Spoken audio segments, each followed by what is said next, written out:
නොදැක්කොත් දෑසට පින් නැති. දැක්කොත් දෑසට පින් ඇති වෙහෙර. ලොව කොතන හිටියත් ලංකාවට පැමිණුනොත් වන්දනා කරගන්න අමතක කරන්න එපා. උතුම් පසේ බුදු විහාරය.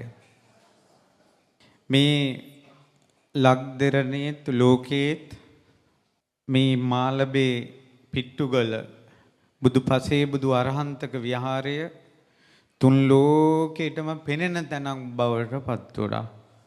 ලොව එකම පසේ බුදු විහාරය.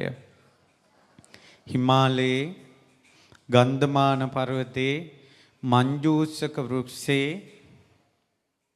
කඟවේනුකුගේ තනි අංගසේ හුදකලාව කිසිවක් හා නොඇලී නොගැටි සොඳුරු හුදකලාවේ සුවය විඳින පරම පවිත්‍ර සිත් තියෙන ලොවට කලාතුරකින් පහළවන සුවසේ සසරින් එතරට වැඩිය උතුම් සිත් තියෙන පසේ බුදුරජාණන් වහන්සේලාගේ මන්දිරය